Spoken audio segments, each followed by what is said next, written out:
톨스토이가 쓴 단편 소설 중에 바보 이반이라는 소설이 있습니다. 톨스토이가 지어낸 이야기라기보다는 러시아의 민담을 모아서 글로 기록했다라고 합니다. 어느 시골의 큰 부자 집에 부자 농민 집에 아들 셋, 딸 하나가 있었습니다. 큰아들은 밖에 나가서 장군이 되었고, 둘째 아들은 장사를 잘해서 큰 부자가 되었습니다. 셋째 아들, 이 셋째 아들은 아버지 농사를 이어받아서 농사를 짓고 있습니다. 사람들은 이 셋째 아들 이름 이반인데 그 이반을 바보 이반이라고 부릅니다. 어리석어서 바보라고 부르는 게 아니고요. 너무 순박해서, 너무 순진해서 자기 걸 챙길 줄을 모르기 때문에 사람들은 그를 바보 이반이라고 부릅니다. 아주 성실하게 자기에게 주어진 일에 최선을 다하는 그런 농부 아들입니다. 그리고 막내딸은 언어장애와 또 청각장애가 있습니다. 두 형들은 나갔지만 이 막내 이반이 농사를 잘 지으면서 연로하신 부모님과 장애가 있는 동생을 잘 보살피면서 그렇게 아주 우애 있게 살아가고 있습니다. 어느 날 아주 간교한 마귀가 이들의 위에 있는 삶을 질투해서 내가 이들의 이 우애롭고 살기 좀 평화로운 이 삶을 내가 깨뜨려야 되겠다, 망가뜨려야 되겠다라고 생각을 합니다. 그래서 어, 두 형들의 마음 가운데 들어가서 땅을 달라고 하라고 하지요. 그래서 큰형이 와서 아버지에게 아버지의 농토 3분의 1을 나에게 달라고 얘기를 합니다. 아버지가 네 막내 동생 이반에게 물어봐야 되겠다. 이반에게 물어봅니다. 그렇게 하시라고. 그래서 이번엔 둘째 형도 찾아와서 나도 3분의 1을 달라고 또 이반에게 물어봤더니 그렇게 하시라고. 그래서 바보처럼 그 자기가 농사짓는 땅 3분의 1을 형들에게 다 주고 말았습니다. 그리고 남은 땅을 가지고 열심히 농사지어서 잘 살아가고 있습니다. 이 교묘한 간교한 마귀가 자기 졸개들을 보내서 이들의 삶을, 이 삼형제의 삶을 망가뜨리기로 작정을 합니다. 그래서 작은 졸개 마귀들이 큰형을 찾아가고 둘째 형을 찾아가서 속닥거려서 그들이 실수하게 만들고 망하게 만들지요. 그런데 이 셋째 농사꾼 이반에게 찾아와서 여러 가지 장난을 치지만 이반은 꿈쩍도 하지 않습니다. 너무 순수해서 넘어가지를 않는 겁니다. 두 형을 망가뜨린 졸개마귀들까지 찾아와 가지고 같이 합세해 가지고서 이 이반을 넘어뜨리려고 하지만 오히려 그 마귀들이 이반에게 붙잡히지요. 그래서 이반이 그 마귀들을 죽이려고 했더니 그 마귀들이 이반에게 삶에 아주 유용하게 쓸 수 있는 그런 도구들 몇 가지를 한 개씩을 내놓고 목숨을 구걸하고 겨우 도망치게 됩니다.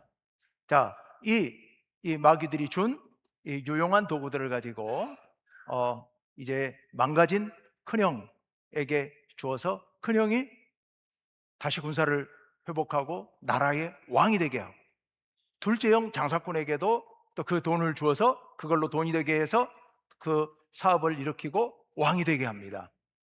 그리고 이 막내 이반도 남아있는 그 마귀들이 준 도구를 잘 사용해서 그 나라의 왕의 사위가 됩니다. 그리고 나중에 왕위까지 물려받습니다. 이 모습을 보고서 이 화가 난 늙고 간교한 마귀가 직접 자기가 나서서 두 형을 속닥거려서 또다시 그 나라를 망가뜨려 버리지요.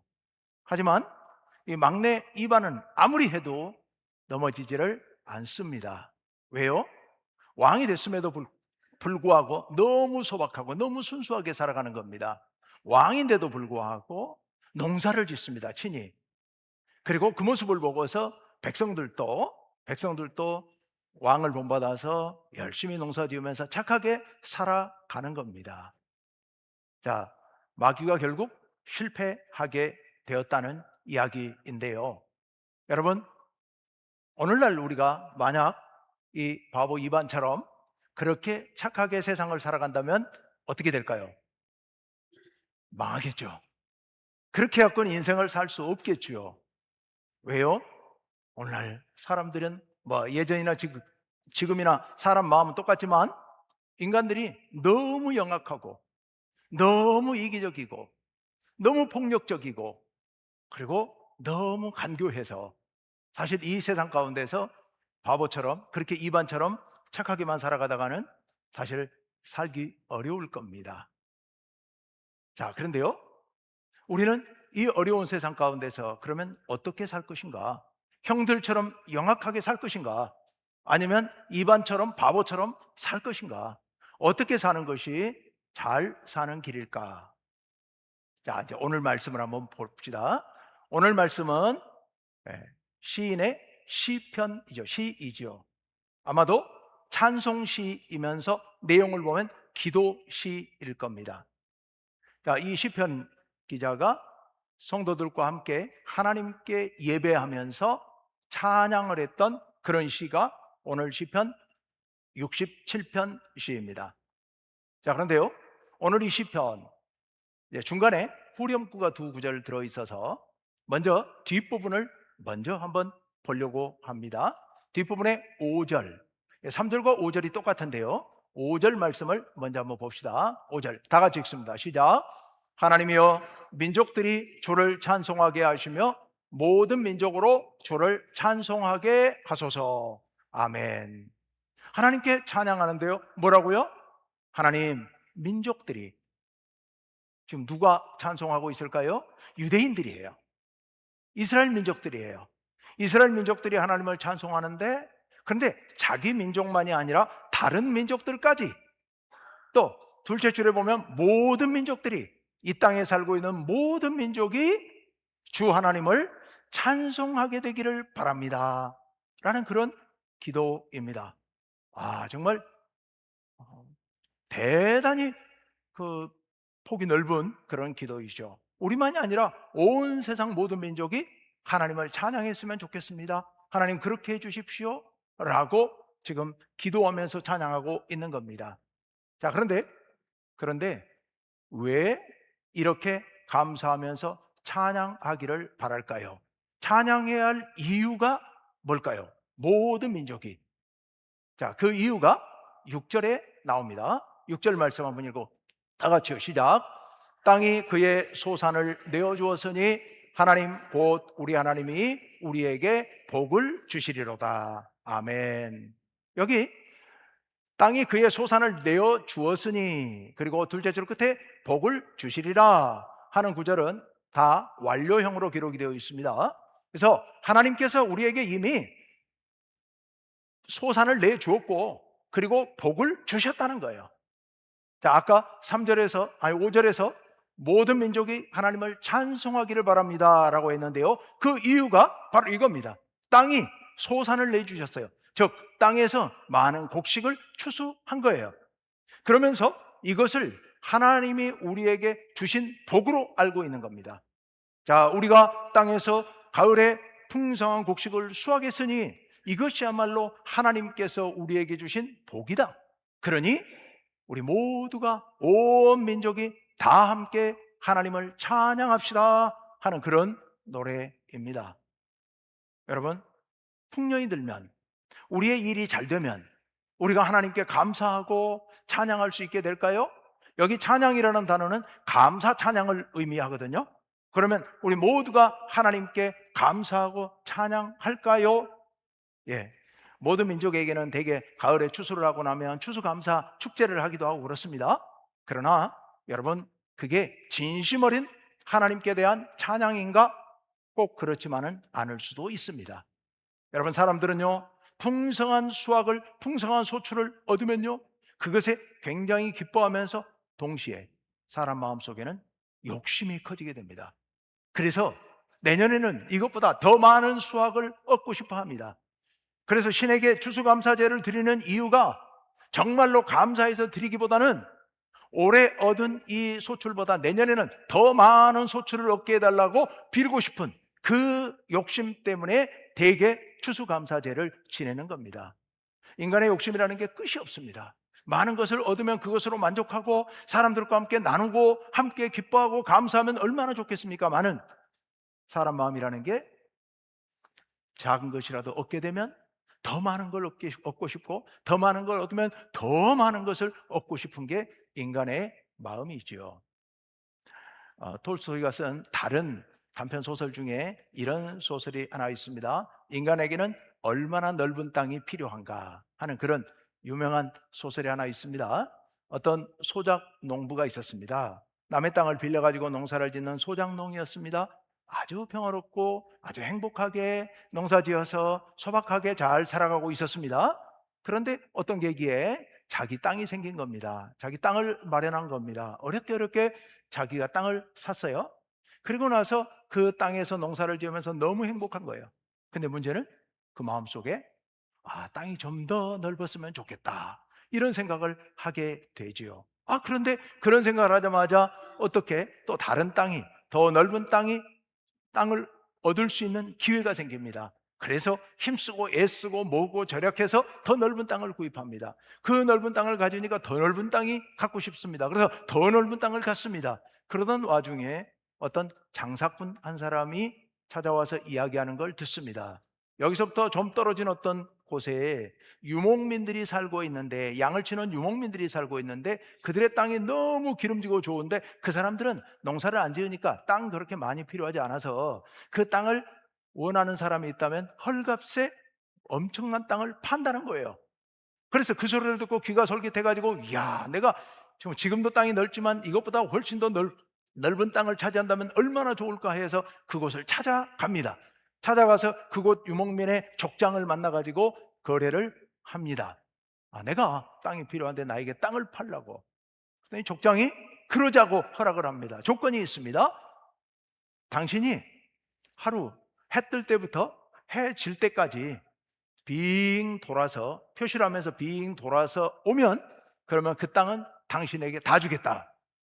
별로 돈을 많이 치르는 것도 아닌데 그렇게 하겠다라고 약속을 해줍니다. 좋다고 해서 이튿날 새벽 일찍 일어나서 동산 위에서 해가 뜨는 순간 출발합니다. 처음에 생각은 그랬습니다. 적당히 땅을 돌아서 일찌감치 도착할 마음이었습니다. 그런데 땅에 내려가서 가는데 땅이 너무너무 좋은 거예요. 가면 갈수록 더 좋은 땅이 나오는 거예요. 그래서 조금만 더 하면서 가다가 돌아서 오는데 너무 많이 도는 거예요. 너무 멀리 돈 거예요. 그래서 해가 떨어져 가는 겁니다. 그럼 어떻게 해요? 도착해야 그 땅이 자기 땅이 되는데요. 그래서 죽으림을 다해서 달립니다. 죽으림을 향해 다해서 달리다가 마지막 해가 떨어지는 순간 그 출발했던 자리에 도착하면서 엎어졌습니다. 그 넓은 땅을 차지한 거죠. 근데 그 자리에서 숨이 떨어져 죽습니다. 너무 무리해가지고. 그래서 그 족장이 아깝다.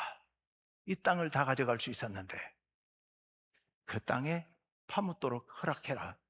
그래서 그 땅을 파서 그 한 사람 묻을 수 있는 땅을 허락받고 거기에 장사 지내집니다. 거기에 묻힙니다. 얼마나 차지했어요? 한 사람 눕는데 필요한 땅 반평이면 족합니다. 반평의 땅을 얻어서 거기 묻혔더라 하는 그런 이야기예요. 사람의 욕심이라는 게요, 작은 거라도 내 소유를 갖게 되면 욕심이 더 커지게 됩니다. 그 큰 걸 얻게 되면 더 큰 걸 얻고 싶어 합니다. 자기 인생을 소진해 가는지도 모르고 그 욕심에 눈이 멀어서 그렇게 애쓰다가 죽어가는 게 우리 인생이죠. 그러니 우리가 아까 6절에서 땅의 소산을 얻었다고 해서 하나님께 진심으로 감사하고 모든 백성들이, 이따 7절에 조금 이따 읽겠습니다만 7절에 땅끝까지 온 백성들이 하나님께 감사의 찬양을 드린다고 하는 것은, 이건 현실적으로는 안 되는 일입니다. 어려운 일입니다. 사람의 욕심 때문에, 이기심 때문에, 경쟁심 때문에, 교만 때문에 그건 불가능한 일입니다.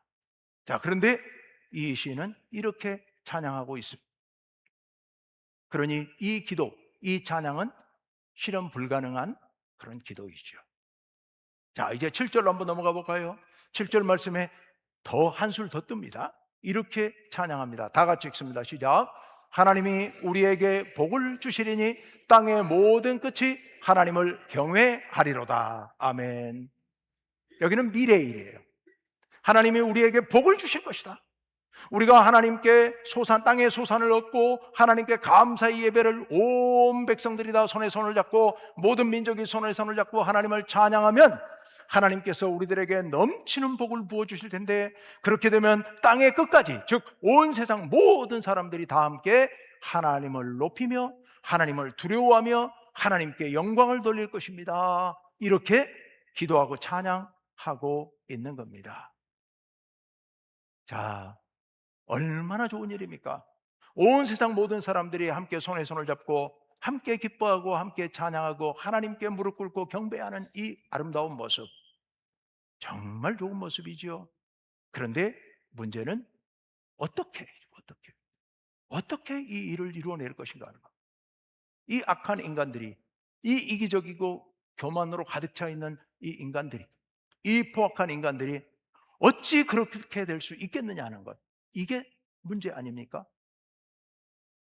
온 나라 백성들, 이 지구상에 있는 모든 민족들을 생각하지 않더라도 우리 가정만이라도, 우리 교회만이라도, 우리 작은 공동체만이라도 이렇게 살아갈 수만 있다면 얼마나 좋겠습니까? 작은 일 하나에 누구의 사업이 잘 돼서 큰 복을 받았다는 이 소식 하나에 모두가 함께 기뻐하고 함께 하나님께 영광 돌리고 감사하고 하나님 앞에 무릎 꿇고 경배할 수 있다면 얼마나 좋겠습니까? 많은 인간의 마음이라는 게 그렇지 않습니다. 그렇지 않아요. 한 가정 안에서도 서로 많이 차지하기 위해서 서로 시기하고 경쟁하고 갈등합니다. 교회 안에서도 누군가가 잘 됐다 하면 말로는 축하한다고 하면서도 속으로는 배가 아픕니다. 그게 인간의 마음입니다. 그래서 나쁘다는 게 아니라 인간이 본래 그런 존재예요. 그래서 우리가 모여 사는 공동체 안에는 어디를 가나 경쟁이 있고 갈등이 있고 싸움이 있고 전쟁이 일어나고, 이 지구상의 전쟁이 그칠 새가 없는 겁니다.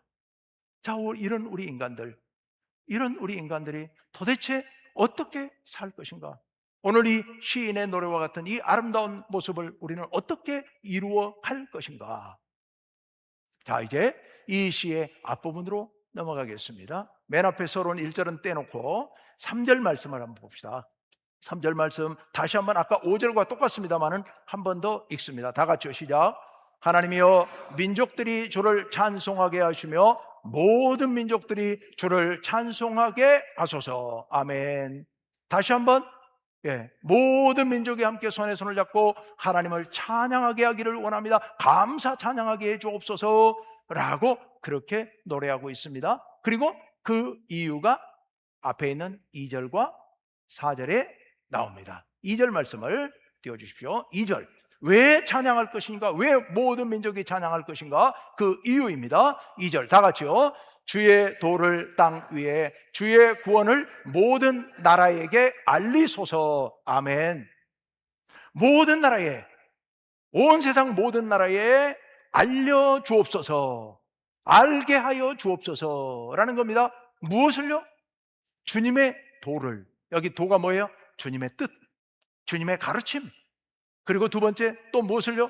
주님의 구원을, 하나님께서 우리들에게 베풀어 주신 구원의 은혜를, 이 은혜를 모든 백성들이 다 알게 하여 주옵소서 하는 겁니다.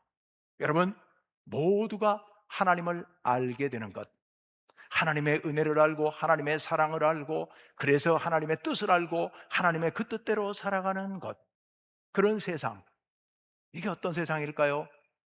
이사야 11장 9절에서 이사야 선지자가 이렇게 말씀하고 있습니다. 우리 다 같이 읽습니다. 시작.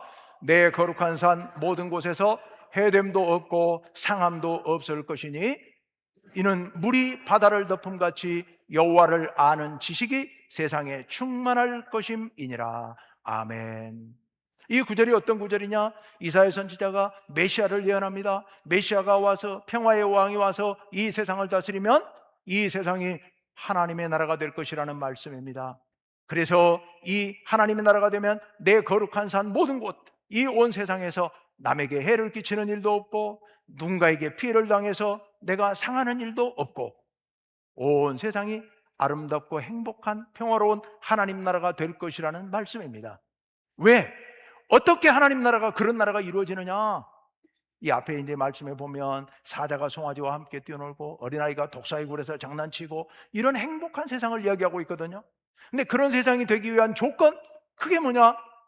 셋째 줄, 넷째 줄이에요. 물이 바다를 덮음과 같이. 그렇죠. 여러분, 바다에 물이 가득 차서 빈 틈이라고는 단 한 곳도 없죠. 그렇게 가득 차는 게 물인데요, 그처럼 무엇이? 여호와를 아는 지식이, 어떤 지식이요? 여호와 하나님을 아는 일이 세상에 충만할 것입니다.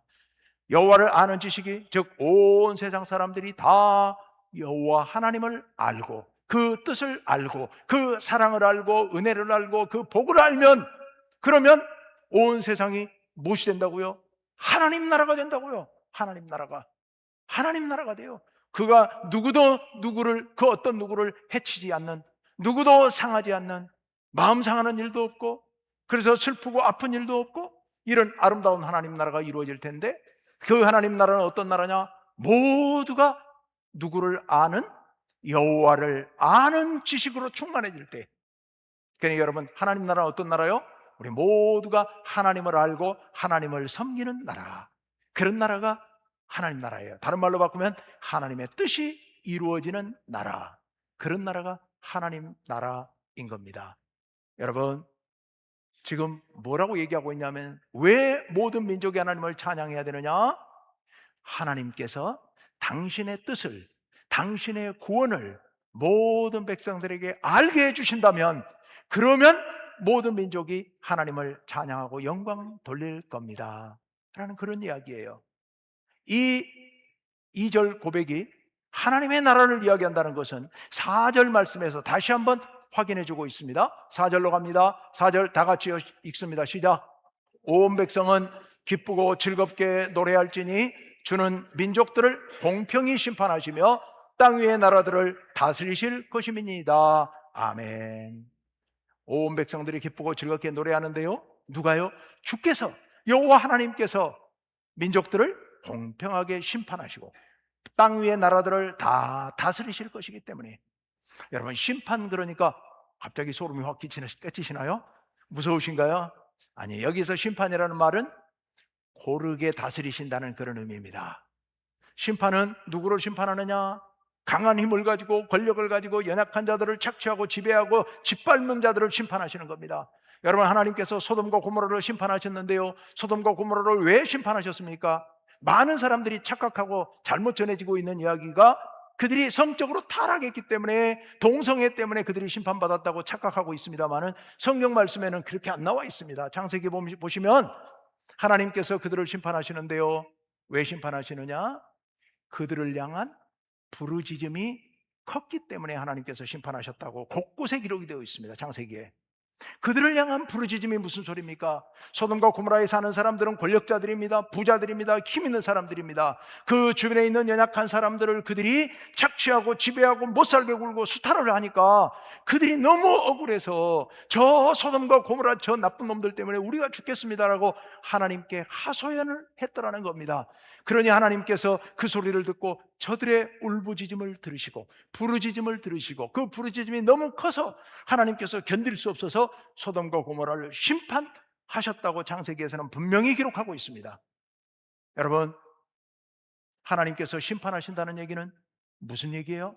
세상에 힘 있는 자들, 악한 자들, 권력으로 연약한 자들을 괴롭히는 자들을 심판하신다는 얘기입니다. 그래서 세상을 고르게 모두가 행복하고 편안하게 살 수 있도록 그렇게 다스리신다는 의미가 공평한 심판 속에 들어있습니다. 그리고 그 아랫줄에 있는 나라들을 다스리신다는 것도 그런 의미입니다. 그러니 이 나라는 누가 다스리는 나라요? 하나님이 다스리시는 나라. 그러니 그 나라는 무슨 나라요? 하나님의 나라인 겁니다. 하나님의 뜻이 온 세상에 알려져서 온 세상이 하나님의 뜻에 복종하는 그런 아름다운 하나님 나라가 된다면 우리 모두가 하나님을 찬양하고 영광 돌릴 텐데요, 그렇게 되기를 바랍니다 라는 찬양과 기도가 오늘 이 시편 67편 시입니다. 여러분 얼마나 좋겠습니까? 하나님 나라가 이루어진다면, 우리 가정이 정말 행복한 가정이 된다면, 우리 교회가 정말 아름다운 하나님 나라 같은 복된 교회가 된다면 얼마나 좋겠습니까? 근데 여러분, 우리 마음은 그렇지만 이게 가능하겠나? 도대체 어떻게 우리 가정을 하나님 나라로 만들어갈 수 있을까? 어떻게 해야 우리 악한 인간들이 모여 사는 우리 충무교회가 행복한 평화로운 교회가, 사랑이 넘치는 하나님 나라 같은 교회가 될 수 있을까?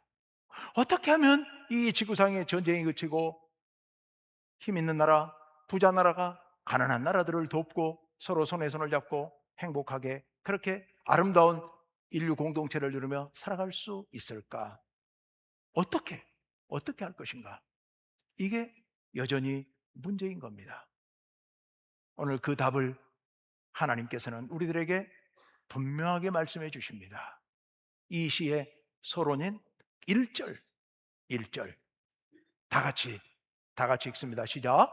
하나님은 우리에게 은혜를 베푸사 복을 주시고 그의 얼굴빛을 우리에게 비추사. 아멘.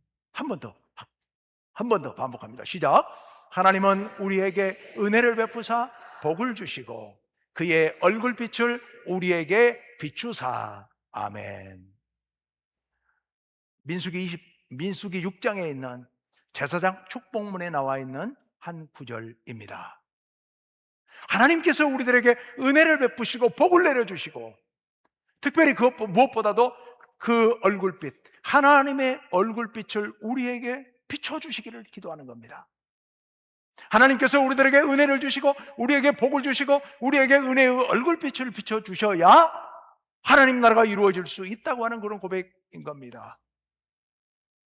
이스라엘 백성들에게 하나님께서 얼굴빛을 비춰주시는 것은 정말 그들이 너무도 간절히 바라는 그런 가장 큰 복이 바로 이 복입니다. 하나님께서 은혜의 얼굴빛을 비춰주신 거예요.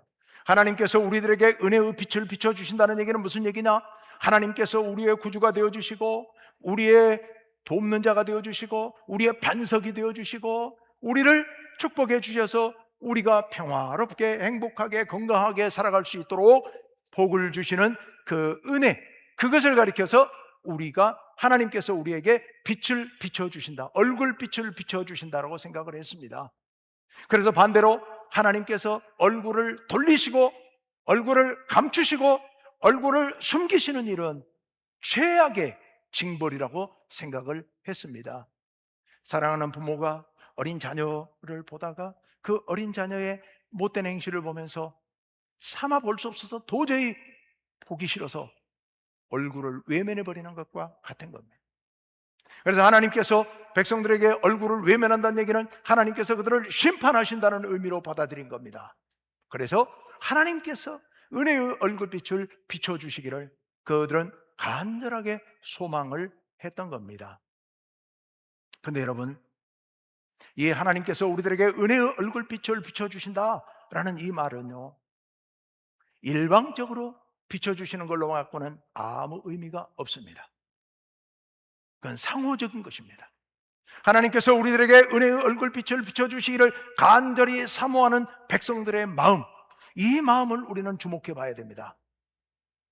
하나님께서 아무리 은혜의 빛을 비춰줘도, 얼굴빛을 비춰줘도 백성들이 그 은혜의 얼굴빛을 바라보지 않으면, 그 은혜의 얼굴빛을 의미 있는 것으로 받아들이지 않으면, 그 얼굴빛을 사모하지 않으면, 그 얼굴빛이 밝은지 어두운지, 우리를 향해 비추는지 딴 데를 외면하시는지 거기에 아무 관심도 없다면 이것은 아무것도 아닌 겁니다. 온 백성들이 하나님의 은혜의 얼굴빛을 사모하는 마음으로 그 빛을 주시하고 그 빛을 바라보고 그 빛에 감동하고 그 빛에 따라서 살아갈 때, 그럴 때 하나님의 은혜의 얼굴빛이 의미가 있고 그 은혜의 빛으로 인해서 우리가 행복하게 살아갈 수 있고 우리가 평화롭게 하나님 나라를 이루면서 살아갈 수가 있는 겁니다. 하나님 나라는 하나님의 은혜의 얼굴빛으로 충만해져서 가득 차서 요한계시록 22장에 보면 하나님 나라에는 해가 없다고 말씀하십니다. 햇빛이 없어요. 달도 없어요. 그런데도 불구하고 조금도 어둡지 않습니다. 왜냐하면 하나님의 얼굴 빛으로 인해서 온 세상이 환히 밝기 때문에 하나님 나라는 해와 달이 없어도 어둡지 않다고 말씀하십니다. 여러분, 하나님 나라는 하나님의 은혜의 얼굴빛으로 충만한 나라입니다. 그 말은 다른 말로 바꾸면 온 백성들이 하나님의 은혜의 얼굴을 사모하며 그 빛에 주목하며 그 빛 안에서 살아간다는 그런 의미인 겁니다. 여러분, 오늘 우리가 이 시편 67편 1절에서 하나님께서 우리들에게 은혜와 복을 주시고 그 얼굴빛을 비춰주시기를 바라는 마음은 우리는 오직 하나님의 은혜의 얼굴빛만 주목하고 그 빛을 사모하고 그 빛 안에서만 살아가겠다는 그런 강력한 결단이 이 시 안에 담겨 있는 겁니다. 그럴 때 우리가 주님의 은혜의 빛을 사모하고 그 은혜의 빛만을 주목하면서 그 빛 안에서 살아가려 할 때, 그럴 때 이 땅에 하나님 나라가 이루어지고 우리뿐만 아니라 온 민족들이 다 손에 손을 잡고 땅 끝까지 모든 백성이 나와 하나님을 경외하며 하나님께 영광 돌리게 될 줄로 믿습니다. 그럴 때 여러분의 가정이 하나님 나라와 같은 행복한 가정이 될 줄로 믿습니다. 그럴 때 우리 중국교회가 하나님 나라와 같은 행복한 교회가 되고 우리 지역사회가 그런 사회가 되고 이 지구가 그런 인류 공동체를 이루게 될 줄로 믿습니다. 여러분, 우리는 언제나 하나님의 은혜의 얼굴빛을 사모하고 바라보면서 오늘 설교 제목, 그 얼굴빛을, 그 하나님의 은혜의 얼굴빛을 온 세상에 비춰 주옵소서, 이런 마음으로 우리가 기도하며 나아갈 때 하나님께서 우리를 하나님 나라의 영원한 행복으로 인도하실 줄로 믿습니다. 우리 함께 기도합시다. 아버지 하나님, 주님의 은혜를 감사합니다. 우리 이 악하고 이기적이고 교만한 저희들을 하나님께서 사랑하여 주시고 하나님의 은혜로 품어주시며 우리에게 은혜의 얼굴빛을 비춰주시니 감사합니다. 주여, 우리들 세상의 헛된 것들만 바라보며 땅의 것들, 땅의 작은 열매들을 바라보면서 그것을 얻기 위하여 더 많은 수확을 얻기 위하여서 더 많은 것을 축적해서 내가 부자가 되기 위하여 이 땅에서 날마다 투쟁하며 싸우며 살아가고 있는 악한 자들입니다. 주여, 우리를 용서하여 주시고 우리의 마음을 변화시켜 주셔서 우리가 이 세상의 것들을 바라보지 말게 하시고 하나님의 은혜의 얼굴빛을 바라보게 하여 주옵소서. 그 은혜의 얼굴빛을 사모하며 그 빛 안에서 참된 평안을 누리며 영원한 행복을 누리며 이 지구상에 있는 모든 민족들이 손에 손을 잡고 평화로운 하나님 나라를 이루며 그렇게 살아가게 하여 주옵소서. 아버지 하나님, 우리 충무교회 성도들의 가정가정마다 이 하나님의 은혜의 얼굴빛으로 가득하게 하시고 그 얼굴빛을 사모하는 마음으로 우리가 평화로운 가정, 행복한 가정을 이루게 하시고 우리 교회가 그렇게 되게 하시고 우리 지역사회가 우리로 인하여 그렇게 변화되게 하여 주옵소서. 예수님 이름으로 기도하옵나이다.